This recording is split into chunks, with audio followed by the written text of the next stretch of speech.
Hey there, this is Joe Bacino, host of the 18th Airborne Corps podcast. For this episode, our 22nd episode, we have a guest host, our friend Matt Visser, who works on the podcast. Before I turn it over to Matt, I want to announce that we are now releasing 2 episodes every week. Every Tuesday and Thursday morning, you will now get a new episode of the podcast. We've had a lot of demands on the show. Many people, thousands, are listening.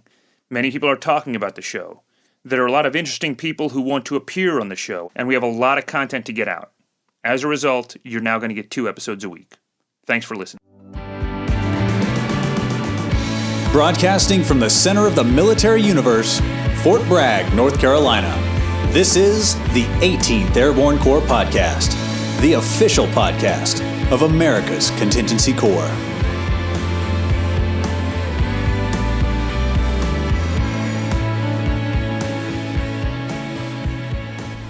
Welcome to the 18th Airborne Corps podcast. I am Matt Visser, the spokesman for the 18th Airborne Corps. This is a special episode, as our episodes always are, and I am on site. Today, rather than reporting from the center of the military universe at Fort Bragg, North Carolina, I'm out in the field. Not in the field you'd imagine being occupied by a soldier, but in a different field that is just as vital for our soldiers to occupy to secure our country's national defense.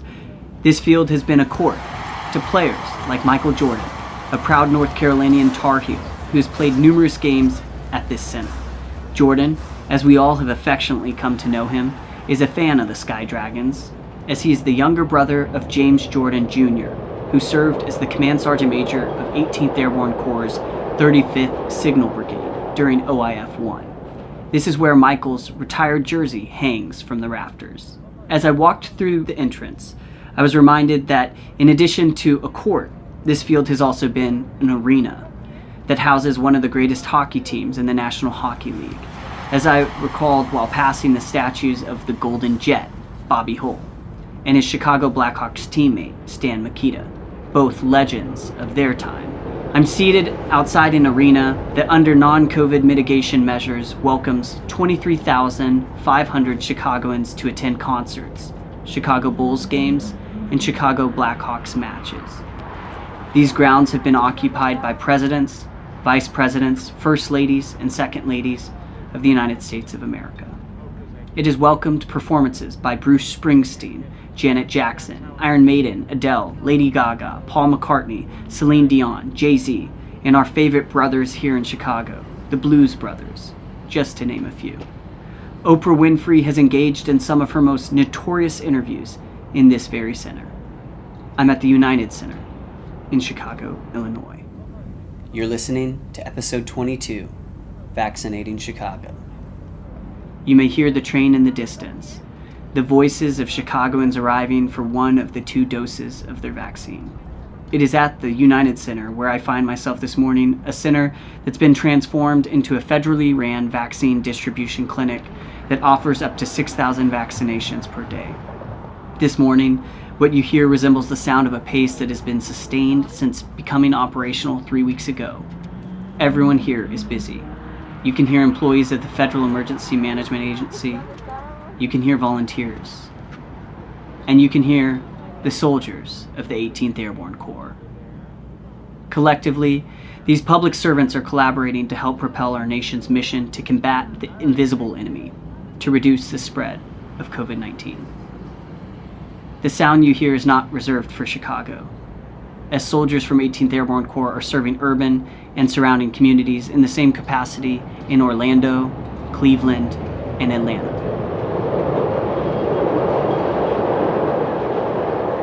My first conversation was with Sergeant First Class Shavana Daly. Shavana is the treatment platoon sergeant for Charlie Company, 426 Brigade Support Battalion, 1st Brigade, 101st Airborne Division, Air Assault. I am a platoon sergeant of 30 vaccinators here in Chicago at the United Center. We are here to support FEMA and the DoD with vaccinating the public here in Chicago. So I'm the medical platoon sergeant. I'm in charge of just 30 of what we have on the force. So there are 3 other platoons just like mine of 30 vaccinators in those platoons as well. Have you ever been on a mission like this one? Nothing like this before. I've been on a couple of deployments and I've done humanitarian assistance over in Laos. But this is the first DISCA mission in which a unit has been called upon for the homeland security aspect of here in the United States. And for our listeners, what is DISCA? The Defense Support for Civil Authorities. We were called on for a homeland mission like the one here with DISCA. We're partnered with other civil authorities. We're partnered with police officers outside the center. There are some other staff, volunteers, people from FEMA that are working, the Federal Emergency Management Agency. So there are many different volunteers that are here assisting, not just your platoon. You said there are 4 platoons in total, similar to the one that you lead. Right. With your soldiers administering this vaccine, what form of satisfaction, what personal value are you feeling in your conversations with soldiers at the end of the day? So the soldiers are extremely excited to be here in Chicago. This is, like I said earlier, the first time that our unit has been called upon to do something of this caliber, Yeah. right? We train all year long for deployment readiness, for Army readiness, to be ready at the beck and call of the nation. Mm-hmm. And this last year of COVID for my soldiers, we have not only continued that readiness training, but we have been such a huge part of Fort Campbell's readiness when it comes to COVID. We've continued the medical mission. We've been called upon on home station to, run isolation clinics for quarantined soldiers. We've been doing the COVID swabbing, the testing to see if soldiers are exposed to COVID, as well as starting up some of the vaccination efforts on Fort Campbell local. So we've been heavily involved with that COVID readiness piece before we were called upon. So for them to get chosen to come here to Chicago and be a part of the vaccination effort, they're thrilled. Every interaction that I watch with them on the vaccine floor is just genuine conversation with the local population of, why we're here to help them. I think that they're thrilled to be here. I'm thrilled to be here. And it is definitely a mission that we know we're ready for. It's an excellent point that you made. We just passed the annual 1-year mark just recently about where COVID has had such a impact on the lives of American citizens and really people around the globe, but that your platoon has been engaged in combating this virus since the beginning. You're trained for this mission. You've been doing similar forms of health service support back at the home station at Fort Campbell before being mobilized to come here to Chicago. But now, rather than just soldiers and family members, you're helping protect the civilian population. What were your parents' sentiments when they heard that you would be coming to Chicago for this mission? My mother is extremely grateful that I get to be a part of something this big, but it's more so my husband's parents that were affected with the COVID lockdown. So they're our rock for our children. They're the ones that we rely upon. We're dual military. So we rely upon them a lot when it comes to our training cycle and, watching our girls and being a part of their lives. So they're actually, they live right across the lake over here in Kalamazoo, Michigan. For the past year, they haven't been able to be there as much as they want to be. They're, of course, of the older generation, so COVID is a very real scare for them. They were almost unwilling, they would have if we had asked, but almost unwilling to expose themselves unnecessarily to the virus, to the point where all of their shopping is done completely delivery to the door, no longer going out for, walks or to the grocery stores. For me, to them, it just meant getting fully vaccinated. They were finally able to receive their second doses about a month ago, which is right before we came out here on this mission. And for them, that was a milestone to where they're now able to come visit the grandchildren. They're able to be a part of our lives again. We had actually chosen Fort Campbell because of the proximity to the grandparents up in Michigan. So I think that piece alone is what was most important for me, is that they're as involved as they want to be, and we still have, our rock for our children so that we can continue our service in the military. You just shared about some of the pride that these soldiers that are working within your platoon have. Could you share a little bit about their daily interaction? You have people all across Chicago and the neighboring community that are coming in using this center. They come in, they receive the vaccine. Could you talk us through the process and then what your soldiers' role in the vaccination has? We have soldiers pretty much every portion of the vaccination process here in Chicago. From the time they go through registration, they start to meet the medical portion of the vaccine, and they'll move into the vaccination floor, which are all of our medics. They each have their own station where they're able to talk with the patient, verify the patient's information, and just really explain to them which vaccine they're getting and the importance behind the vaccine, and make sure that they're, completely eligible to receive the vaccine medically. Once they're done with that portion, they're directed to either go to observation, in which we have medics in there as well. So those medics will continue to monitor the patient to make sure that, they're not having any adverse reactions, or if they have follow-on questions about the vaccine, they're there to answer those questions, help them, understand when their second dose is going to be here in Chicago. So they're part of the entire process. We also have an additional portion of the process for, our disabled patients. Our medics, that is a one-stop shop for those with disabilities here in Chicago. They're able to go into this workflow, do everything in place with the same medical team. So they're getting that registration on the spot. They're getting the vaccine administration, the same things that, the other side is getting, but they're going to stay in place with that workflow for their 15-minute observation, or 30, depending on their history. And the medical team is there that entire time with them. So they get a little bit more of that patient interaction of getting to know, why they're getting the vaccines, and letting them know that, we're excited to be here for the community. And a lot of my soldiers are getting, tips and tricks from the population on, the best things to do in Chicago when they get to do their reset day. So I know that that's one of the portions that they love the most about it, is just getting to know really why they're coming through, and hearing the stories from the local population of how long they've been waiting for the vaccine, and how thrilled they are that by the time they finally get to the United Center, their process is just as quick as can be. Most of them are surprised that the medics are so competent at this point that they can, they're in and out before their appointment time really even hits. It's just a positive interaction on both sides of that vaccine administration for the soldiers and the community here in Chicago. The commander of ground forces here in Chicago, assisting FEMA with manpower to control traffic flow and the medical personnel to vaccinate these community members, is Derek DeBello.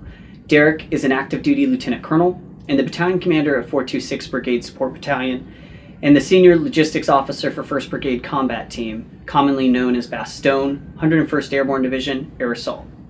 Prior to commanding in the 101st, he's commanded in another 18th Airborne Corps Division, in the 82nd Airborne Division, after which he served as a commander in the 75th Ranger Regiment and as a multifunctional logistician in the Department of Defense's Elite Joint Special Operations Command.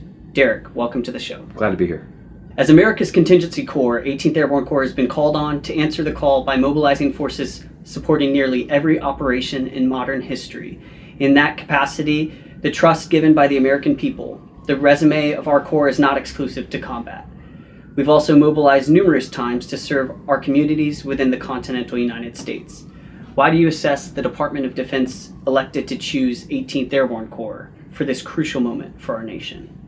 As I look at 18th Airborne Corps and the capabilities that the Corps brings to the Department of the Army, I look at readiness, our ability to mobilize quickly and get to a spot around the world, to include, domestic response, and be able to support whatever mission is provided to them.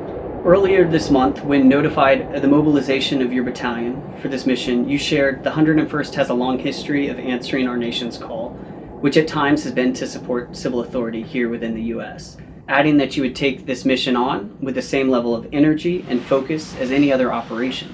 After reflecting on nearly 30 days of your unit's partnered service with civil authorities here on the vaccination mission in Chicago, how have you seen your initial vision evolve or become reinforced as you continue to monitor, lead, and inspire your team through these day-to-day activities? As we got here on the ground, we knew we were going to do this vaccination mission.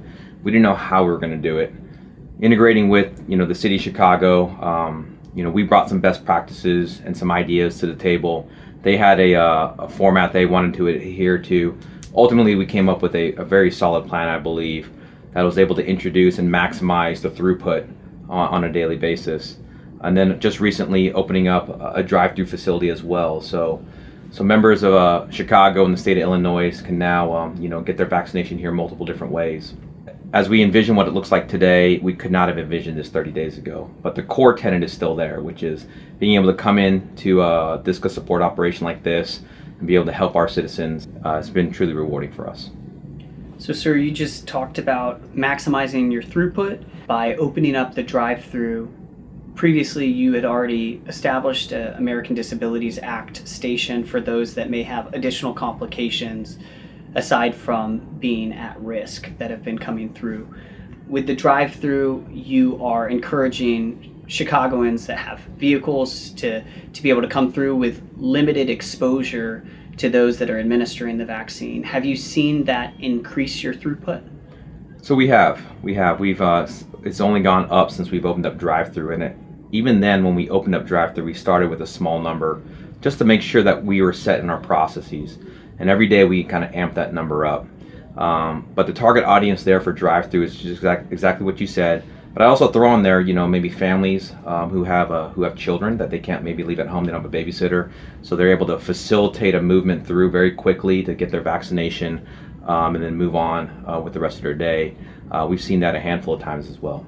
So if I'm a family, I have 4 children, my spouse may be working, I can come through with my 4 children that are of the age to receive the vaccine? That is correct. The current age right now is 18 here in the city. But if I was to go in with my children, instead of having to pay for a babysitter, have somebody else watch my kids, I can facilitate a movement through the drive-through facility now with kids in tow and be able to get my vaccine without having to get out of my car and then just continue on with the rest of my day. So That's wonderful. We've noticed that, yes, absolutely. And especially for families where right. Babysitters right now, I mean, that's a challenge in itself. And then exposure, exposure for the older population who don't want to come to the walk-in is another example. And then just folks who are able to just quickly get in from maybe like a work break. I mean, so for folks who work local here can just drive on up, get their shot, and head back to work. It's a little quicker than the walk-through because you do have to park pretty far away, a few blocks away, and then walk up to the facility. I mentioned before that you previously commanded in the 82nd Airborne Division, 75th Ranger Regiment, and now in the 101st Airborne Division Air Assault. With a great deal of your service as a logistician being to the Special Operations community, what parallels can you glean from your service that have prepared you for the challenges that you're currently facing leading this particular mission? One of the biggest parallels that just immediately comes to my mind when I think about that is getting the mission accomplishment. And what does that consist of? And ultimately identifying what that is. And here we've got a very clear goal. We've got a certain amount of days on ground to be able to vaccinate a certain number of folks. And it's very similar to being overseas in an operation. You've got a very clear mission statement. We're going to talk to some of the community members who've received the Pfizer vaccine by your team. Great. But I wanted to ask you, what's been one of the most notable sentiments that's been shared with you from one of the community members about your soldiers' service here? So we've had a handful of folks who did not know we were an active duty force. They did not know we're the 101st. And when we introduce ourselves that way, they get really excited. Some of the folks that we talk to, they've never actually met a active duty soldier in real life. So when they interact with us here on the floor, we've had multiple training sessions, and we talk about this quite a bit about being a customer-oriented type of mission here, that our interactions here can proliferate across the city of Chicago. So we really take that to heart. Improving our national defense by combating the virus here in Chicago, and some of which with capabilities that came from Chicago. I know Captain Jim Pooler is from here. Some of the other soldiers that are here get to come back to the communities that they grew up in during their formative years. Right. We've got a soldier within the formation here whose family owns a Mexican restaurant here. It's been great just to connect with them as well. And I think his grandma comes through the line here in a few weeks, and he's going to be able to escort his grandmother through the line so that she can get her vaccination. How long do you foresee your unit being here at the United Center? We plan on being here based off of our NATO orders 56 days, which means that we'll depart on around the 5th or 6th of May. right now we've been here nearly a month, and your unit has vaccinated over 100,000 personnel. There must be some reflection that you experience with your team that just really just brings a great deal of pride. The biggest sentiment that I see, and it still happens today, even though we've been doing this mission for weeks, is just the desire and the motivation from my soldiers to continue to come into work and complete this mission.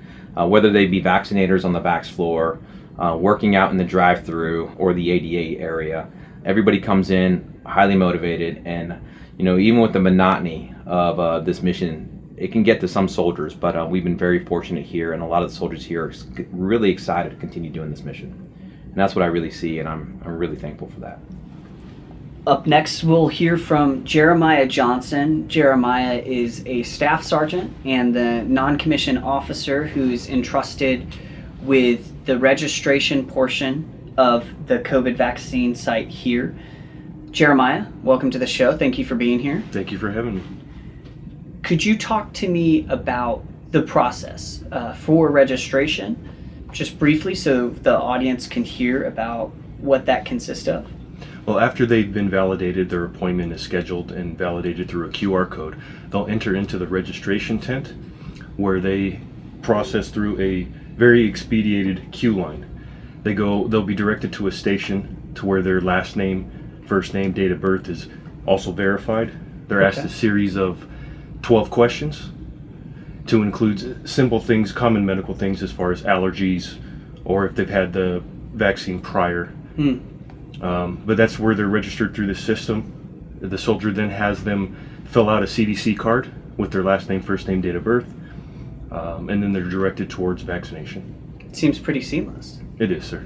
And so if I schedule an appointment, I can do it online. I could also call. Is that right? Correct. Okay, so if I schedule it online, I get an email with the QR code, and then I take a screenshot, and does that work for... That does. Or also they're emailed a PDF with a QR code.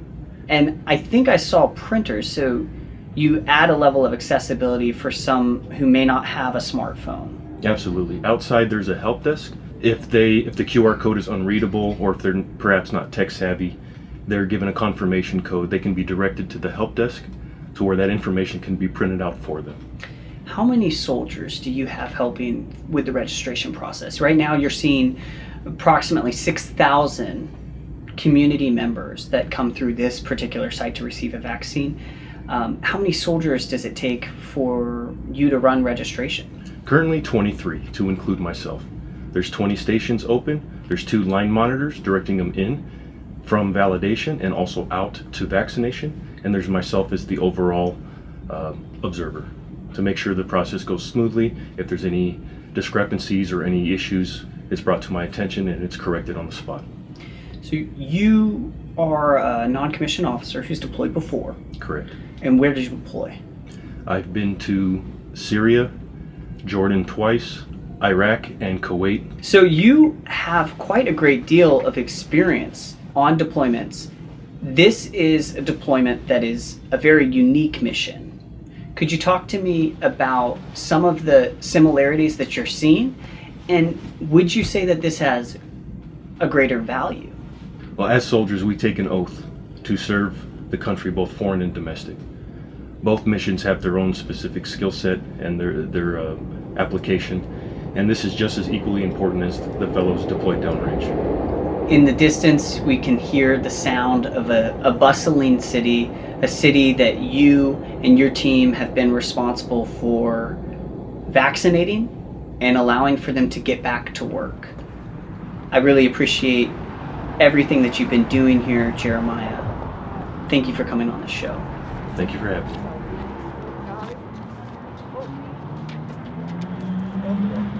Among these public servants is Christopher Shields. Christopher is the Assistant Commissioner of the Bureau of Health Protection for the City of Chicago and is the Incident Commander for the T1 United Center overseeing operations. Christopher has a career as a public servant in the healthcare industry that spans over 3 decades. During his career, he's served in nearly every capacity: as a paramedic and member on a special rescue unit, as a firefighter, and most notably in his current role as Assistant Commissioner with a task additionally to serve the City of Chicago and oversee the Health Department's Emergency Response and Bioterrorism Program. Christopher, welcome to the show. Thank you. I believe today, March 29th, marks the beginning of Phase 1 Charlie here in Chicago, opening the vaccine's accessibility to Chicagoans ages 16 to 64 with underlying medical conditions. How does this recent shift make it more important for the underway operation here at the United Center? I think one of the transition pieces that needs to be highlighted is citywide operations and statewide operations have gone to 1C, with the bottom age group being 16. The T1 United Center will have an age limit of 18 years of age and older, along with the underlying medical conditions. So the state and citywide are opening to 1 Charlie or 1C, whereas the facility here that our soldiers are working with federally ran with a great deal of assistance from the city, local community members, volunteers, as well as the soldiers out of 18th Airborne Corps. That will remain with age limit at 18 years of old. Correct. With your additional role, you also oversee a lot of the treatment that's given from the city's health department. That began by the City of Chicago December 15th. Correct. So we were turned on December 15th of 2019. Our epidemiological division had identified a cluster of unique influenza-like illness in China. Our team looks worldwide and then tries to draw back to what is its likelihood of arrival at Chicago O'Hare International Airport. So with that data, they saw something developing. They didn't have a lot of information on what it could be, but started doing parallels to say the probability of this type of client with this type of disease presenting in the city of Chicago actually started December 15th of 19. I actually wrote the first quarantine order for a client that came from Wuhan province into the city of Chicago, had been in an impact area, had been in close contact with a person with illness on January 20th of 2020. So you have been engaged in this fight for over a year now with what you've just shared. With the standing up of the facility that's being ran here at the United Center, how has that improved access for Chicagoans in comparison with some of the other vaccination options? So we started vaccinating in early December, but based on the vaccine that was available in the marketplace that was being dedicated to the city of Chicago. The city of Chicago is a direct funded jurisdiction, just like Los Angeles, the city of New York, and the capital region. So we receive our own apportionment of supplies to support an emergency response. Those were very limited in the early weeks of the campaign, so we had to be very targeted and specific on where the vaccine was going to. So when we opened with Tier 1A, which was healthcare dominant. So you have direct patient interaction, you work on a COVID ward, even if you were, let's say, a janitor, you were still on an impact ward, so you were targeted first with our vaccine. Within that vaccine strata, a majority of them went directly to the hospital, so that we were more or less a pass-through agent, not performing direct service, so not rendering direct vaccinations. When we started expanding based on available vaccine into the marketplace, we were able to turn our lens a little bit to allow for us doing direct services in conjunction with the healthcare enterprise or the hospital superstructure doing their internal targeted vaccinations. We hovered in the 1A group probably 3 or 4 weeks, and then we started turning the lens a little bit to 1B, which allowed us to go after our most vulnerable population, would not have been a healthcare provider, but had either a high morbidity or mortality associated to the disease in a community area that didn't have access to good, strong health care, people that had a lot of negative impacts due to the disease. So we're able to turn the lens to start focusing directly. To that end, we were able to open points of dispensing sites across the city, basically geographically dispersed to touch each of the population centers. And then we started moving into mobile strike teams to do direct penetration into tight community groups that either were vaccine hesitant, did not necessarily trust government, they revolved around a champion within the community to bring up that interest in being vaccinated, and it allowed us to get a closer penetration to the communities at greatest need. By bringing on T1, we basically supercharged the amount of vaccine within the city of Chicago, which allowed us to really broaden out the number of people that could get vaccinations. Tier Group 1A was just about 450,000 medical providers in the city of Chicago. So we have 35 hospitals, 29 comprehensive ERs. We represent 9,000 acute care beds for the state of Illinois, which is about 43% of all beds in the state of Illinois are within the city of Chicago. So targeting that group with a very limited amount of vaccine, we weren't getting great penetration to the group. At the national front, when we moved in from 1A to 1B, we were still completing 1A with the same amount of vaccine. So now our catchment got a little bit larger. We had to be very strategic on how we approach the vaccination campaign, which spawned the Protect Chicago program, which was specific to community areas of highest need in our most vulnerable index ratings, bringing the vaccine down to them. Do you have an estimate of what portion of the population here in Chicago has received the vaccination? What I would refer you to, unfortunately, I don't have that type of numbers on the top of my head. If you would go to the city of Chicago, so chicago.gov/COVID-19, you can pull up the entire strata. It will give you our ethnicity breakdown, who's been vaccinated, who's not been vaccinated, first dose versus second dose clustering, so you can see where in the city of Chicago this zone has received a higher percentage of second dose versus this zone of the city. And then within the metadata that's in the background, you can actually break it down to see Christopher Shields was willing to travel 12 miles to get a vaccination. He was not in the target site. However, he was vaccinated because he met the criterion of the tier group that we were in.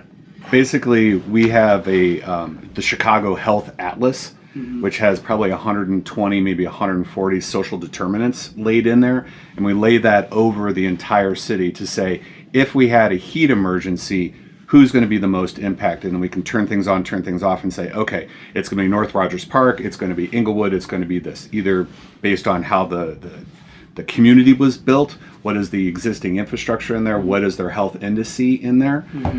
So with this particular disease, as we do with any kind of cluster detection, it's where is the profile that's going to have the highest impact. So is it targeting pediatrics? We know where in the city our largest proportion of our pediatric patients are. If it's the senior population, we know where they are geographically dispersed. Now, obviously, clusters of age, yes, that's a determinant, but realistically, age exists across the entire strata of the city. It just allows us to apportion resources more effectively if we know what the trigger is going to be.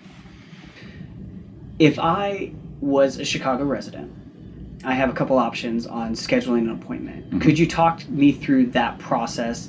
While vaccination's end goal is to eliminate disease, there's a whole bunch of protective measures that go in on the front end of the mission to ensure that you achieve that end goal of stopping the disease as a whole. So the city of Chicago early on was the adopter of the mask coverage, early adopter of limiting social interaction, early adopter of moving to telework at the best that you could to kind of limit your exposure opportunity to come into, or more or less be exposed to the virus itself. So here, to become registered to receive a vaccination, and this is probably a qualifier, while I talk about drive up and walk in, there's still registration required. And the reason there's a registration required, one is the available vaccine doses that are associated to any point of dispensing site, T1 included. Secondly, are you within the correct priority tier to receive that service based on what we've been given from the Centers for Disease Control and Prevention on who's next eligible within the campaign? And then third, to realistically give people that are tech savvy an opportunity to go onto an electronic portal, do a self-registration either through ZocDoc or through the Javari background profile, or if you do not have access to technology, using the call center, who would then place an appointment for you. So you have the ability to have Bob calls for Chris Shields. Chris can't do the technology piece, but his name is this, his date of birth is this, his residence is this. He is now eligible. Person types that into the system, into the the ZocDoc platform. That migrates over into Javari, which then generates a ticket. I'm eligible, I'm qualified, and I now have an appointment. Christopher, I really appreciate everything that you're doing here in Chicago and everything that you've done to take care of the soldiers from 18th Airborne Corps here in the 101st supporting this particular site. I wish you all the best, and I'll let you get back to it. Thank you so much for being with us, Christopher. Thank you very much for having me. Brian Schiller is a federal coordinating officer for the Federal Emergency Management Agency stationed in Region 5. And we're grateful to welcome him via phone today. Brian is in Indianapolis working on the newly announced by the White House this morning, the newly announced Gary, Indiana location, which will be a Type 2 with DoD assistance as well. Brian's helping with their design before they get prepared to launch on April 7th. Brian was an integral part of establishing the United Center vaccination location here and is spreading that expertise as we continue to improve community access while maximizing vaccine distribution. Brian is additionally a veteran who retired from the United States Marine Corps after over 23 years of service. Brian, thank you for joining us. Thank you for having me, Matt. Are there any lessons that you've learned from the site at the United Center that you want to incorporate that you didn't know when you initially set this particular site up? Well, we certainly knew that working with community-based organizations was going to be important and really vital in spreading the word. I didn't really realize just quite how important that's going to be, and that proved to be, and how it will prove to be the case in Gary, Indiana as well.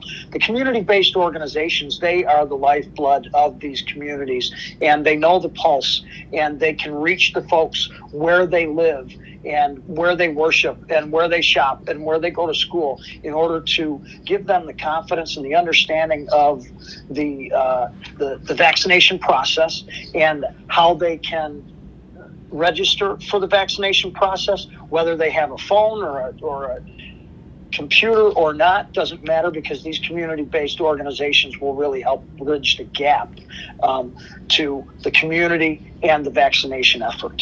So that was really the largest takeaway from any one of the sites that I've been associated with to this point. Are there any areas that FEMA is currently looking at to improve the output of the vaccine distribution? Well, one thing that's really important to remember is that FEMA, we're here to support. We're here to support the state and the local communities that are actually executing the plan and the great plans that the state has put together. So in every evolution is different, and it's been said, if you've seen one vaccination site, you've seen one vaccination site. And so the population, the demographics, the social vulnerability, all of this adds to the importance of being able to provide the vaccine, but then it also demonstrates the need for infrastructure in order to get the recipients to the vaccine or the vaccine to the recipients. What I mean by that is there's been a tremendous amount of partnership with local transit authorities, with local rideshare companies that will help get the patients, the survivors to these vaccination sites. And then most of these plans also have a phase to where we reach out to the community and go into the communities and provide vaccine where the people are. So it's very important that whole community, that it's a sense of a whole community process. And each lesson, each community it really brings its own uniqueness to it, but the ones that know it the best are those local, the local jurisdictions that are doing the executing of the plan. How early did you get plugged in with the city of Chicago when they started the planning process for this site? I was briefed by our regional administrator that there was an opportunity for the city of Chicago, for the state of Illinois, to have a mass vaccination site. So I was aware and on board from day one. Well, thank you for everything that you've done, Brian. Thank you for your service. Thank you for continuing to serve and for leaving the impact that you are on the state of Illinois. Thank you very much, Matt. Have a wonderful day. You too. I'm outside the exit. The community members that come through the center, they're in an observation area for 15 minutes, and then they come out here where we're greeted by Jason Zacharias, who's a volunteer with the American Red Cross. And I was just talking to him. He was a soldier in the 101st Airborne Division. Yes, sir. So, Jason, thanks for joining our podcast. Could you tell me which unit you were serving with? I was with the 4th Brigade Combat Team, Charlie Company 801st. Curry. Yep, I was a Curry. Yes, sir. Awesome. What years did you serve? 2008 to 2012. Excellent. And then you moved to Chicago, I presume? Not immediately after, but a couple of years after. Yes, sir. Went to school. Okay. And moved out here to continue my education out here. And now I work out here, volunteer. Are you from Chicago originally, or? No, originally I'm from Michigan. Okay. Yeah. So you just prefer cold places? Yeah, I was born in Michigan. That's just the way it goes, you know. It's just like, I love the winter. I love the change of season, so I like staying in the Midwest preferably, but I've been all over the place. But I do appreciate the weather here. Well, thank you so much for volunteering. This is something that we want to inspire soldiers within 18th Airborne Corps to remain committed to service. So to see you out here with the American Red Cross, it brings us a great deal of pride. So thank you for continuing to serve. What went into your decision to volunteer for this particular mission? I had the availability, and you know, for me, this is just, I do a bunch of different missions out here, blood drives, things like that. And I thought I could just contribute in any way I could, so I just kind of get in where I fit in. Especially with the vaccination site, with the way things are going too, it just felt like the right thing to do. Thank you so much for adding that perspective and all the work that the American Red Cross is doing to support this mission. I'm here with Felix and Maria, a couple that just came in for their second dose, and they're the first of a couple citizens that have come through today to receive their second dose because they were here on the first day that this was set up. So Maria and Felix, welcome. Thank you so much for joining the podcast. Our pleasure. Thank you for everything you do. Yes, indeed. Felix is wearing a White Sox hat. Yes. Is that you're a baseball fan? Yes. And are you here so you can go back to baseball games? I hope so. Yes, absolutely. Get together with friends, because now we know that we can get together, and even with people who have not been vaccinated, we can get together. You are safe. We're safe. So that's nice. Did you come? You came here for your first dose as well? Yeah, first day. The first day? Yep. Oh, wonderful. Yeah. So, wow. So today also, for this particular site, we had the 100,000th Chicagoan vaccinated. Wow. Fantastic. So I'm glad that you guys were here on the first day of operation. Yes. And that you're here for your second dose today. Yeah. Would you encourage other Chicagoans to come out? Was it easy? Absolutely. We've been telling them. People think it's going to be a mess. I said, no, it's a military operation. Everything is how it should be. You cannot get lost. That's right. Yeah, we were expecting a bigger crowd today, you know, long lines, but the same thing as the first time. Just came in, showed our card, our paper, and in we went. Thank you so much. I'm so glad that it was a smooth process for you. Thank you for sharing your sentiments on the process. And I just hope all my questions were answered, and I had many questions because I had doubts.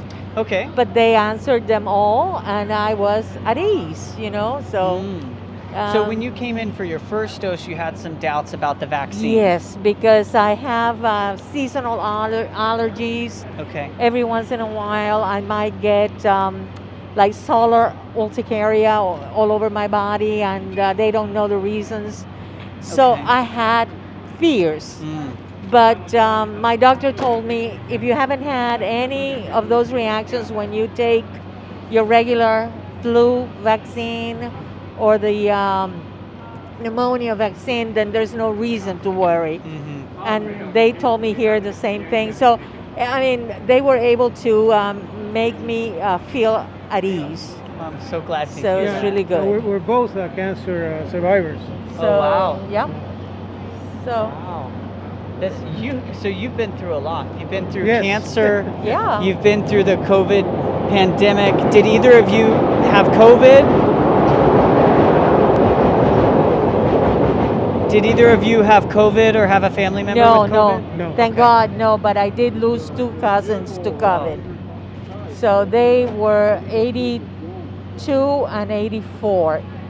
But, you know, they passed rather quickly. It was, so it was sad to hear that. I'm so sorry for your loss. Thank you. And I hope that through the support that you give to this particular site, together collectively through this whole government approach, we can help save other lives. Absolutely. Sure. Yes, that's my hope. Wise up, people. Yes. Thank you so much. Thank you. Thank Felix. you. Thank you, Maria. So, Jantel, Yes, you just came out of the observation cell. You received your COVID-19 vaccine. yes. Is this dose 1? or- Dose 1. Dose 1. Okay. And what made you decide to get the vaccine? Because I had COVID back in March of last year, Okay. and it was kind of rough for me. So, and I don't want to catch it again. So I'm like, just let me get my vaccine and get it out the way. So you had it in March of 2020. Right now we're in March of 2021, a year later. A year ago when you were sick, did you think that this was going to be made available? No. I didn't think that they were going to have enough for everybody. Okay. So I didn't think that all of us would be able to get it. Just the elderly. That's what I thought. And here at this facility, we vaccinate around 6,000 people per day here in Chicago. You're from Chicago? Yes. Have you had any other friends that have come to this site? No. No. I told my brother to come. Was it easy? Was it an easy process for you? Yeah, I got in and got out. It was easy. How early in advance did you have to schedule? The other day she called me, Okay. and then when I got here, I came early. I was supposed to be here at 4. So I came early, and they got me in like right away. That's in and out. That's awesome. Yeah, I'm ready for the next one. Boom. So you'll come back in a month, is that right? I told them doing both right now. I said, hey, just get me in, get me out. I'm ready. Thank you for joining us today. Thank you. And best of luck in your travels to Arizona. You too. You too. Tell all your friends to come out. I am. I'm telling everybody. Let's do it. All right. Thank you so much, Jantel. Darandeep Suri received his first shot that day. The first dose. The first dose of the vaccine? Yes. Are you from Chicago? I am from Chicago, not too far from here. Yes. Okay. Yes. Did you think that this was possible? 6,000 vaccinations distributed every day? It's outstanding. It's mind-blowing. And how well it's organized. When I came, it felt very overwhelmed. There is so much steps. But I have my 2 kids and my wife waiting in the tent so my wife can go in. And I just texted her. I said, it's so smooth. It's just, you won't even feel it. Everything was very, very well done. Well, I'm glad to hear that. How old are your children? 8 and 6. Well, I'm glad that you've elected to receive the vaccine. I know that Absolutely. you'll be back in about a month.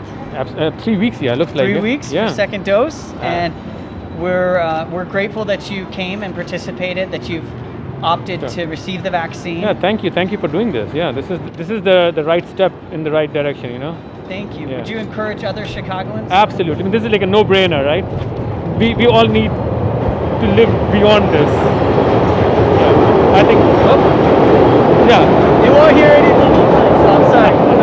Would you encourage other Chicagoans to come to the site? Absolutely. See, I work in transportation, and the whole transportation industry has changed because of COVID, and we had to go back. People like to travel. People like to go and meet their grandparents, their families, and we all have to get the vaccination so we can go back to the normal life. Thank you. Absolutely. I'm here with Evan Scott. Evan Scott is a medic in the 101st. Okay, so you're with 1327? Yeah, 1327. Witch Doctors, basically the battalion 8 station, 1327 Bulldogs, 1st Brigade Combat Team, 101st Airborne Division Air Assault. So you have been here since the center got stood up, is that right? Oh yeah, I've been here for about 3 weeks now, since the center got stood up. When we first got here, we didn't know what to expect, so it was actually kind of exciting to see how big it was. At first, we had images of just small tents in our head, but honestly, FEMA put out, decent-sized tent. We've been able to flow a lot of people through, so it's good to see. And this isn't your first time in Chicago? No. This is so. I lived in Central Illinois for a little bit. Originally, my parents and I moved here from Ohio until I was about in middle school, and my dad, he was working for the Chicago Tribune, and my mom didn't really like the city too much, so she moved down to Central Illinois. They were both still together at the time, so I decided to live with my mom down in Central Illinois for a little bit, go to high school there, and then once they moved back together, after I graduated high school, they decided to move to North Carolina, and I didn't feel like driving all the way down to North Carolina, so I decided to stay here with my girlfriend at the time, my wife now, who went to Columbia College of Chicago. I stayed up here, played hockey, went to WIU, just took the Amtrak down to Western Illinois, about 2 years there, and then I decided that I wasn't really happy there, and I joined the Army. And how does it feel to be in a unit that's getting to come back where you're from and then serve this community? Honestly, it feels really great. It's good to see a lot of Chicagoans, out here getting vaccinated, because last time I was in the city was during when the Cubs won the World Series back in 2016, and just for my schedule and deployment, I wasn't able to make it back up here. So it was nice to come back to the city. It's opened up a little bit ever since COVID happened, but I'm glad to see so many people come through the vaccination site, just so we can get back to a little bit of normalcy.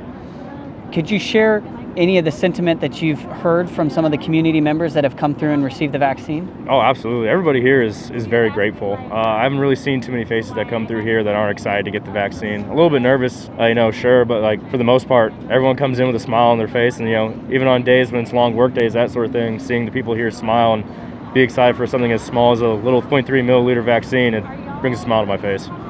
Evan, thank you so much for providing the medical support that you have, vaccinating nearly 6,000 community members each day. I'll let you get back to it. Appreciate it. Absolutely. Thanks for having me on. I'm now here with David LaCour. David is a specialist with Bravo Company 426 Taskmasters to the task, 101st Airborne Division, Air Assault. Any other words? That's a very long title. Long title, David. And what is Bravo Company doing to support this mission? Bravo Company is all of the general support staff. We assist with all the registration, validation, making sure everybody gets in properly, making sure all credentials are checked and everyone gets in with no problems and everything goes with ease. And then making sure that they just get to the medics in an orderly fashion and everyone doesn't have any hiccups at all. David, you are coming back to this area. You're from Chicago, is that right? I am. So did you go to high school here? I did. Have you seen any of those high school students that you were with? I've yet to spend any time with any of my high school friends or any of my actual friends. I've seen my family quite a bit. I actually see my parents every once in a while, and I spend the majority of the time showing the guys around the city and showing them places where they really want to go and eat and things that they really want to do. That's incredibly important to keep the morale up. It is. Your parents are still in the city, is that? They are. And have any of their friends come through this vaccine site that you're supporting? So I had some of my family's friends come in, but I actually I did the registration and the validation for my cousins. They actually came in, they asked me how to get registered and how they can get it in, and I gave them the information for the site and I helped them out with their stuff. And when they came in, the day that they came in, they let me know that they were coming, and I actually asked if they can be front loaded over to my section, and they were sent directly to my table. I mean, I didn't let them cut in line or anything. They went through everyone just like everybody else. Mm-hmm. Well, I guess you can't avoid that Thanksgiving meal then if everyone's vaccinated. No, I cannot. It'll be fun and interesting, and it'll be long awaited. I haven't been home for a while, so it's actually good to come home. I mean, last time I was home was maybe over 2 years ago. Well, I'm sure that Your family's incredibly proud of you, and I know that I'm proud of you. The 18th Airborne Corps is proud of what you and your fellow soldiers and Bravo Company and Charlie Med, as well as all those soldiers that are here supporting this mission, are doing for the city of Chicago. Thanks for all you do. Thanks for coming on the show. Thank you.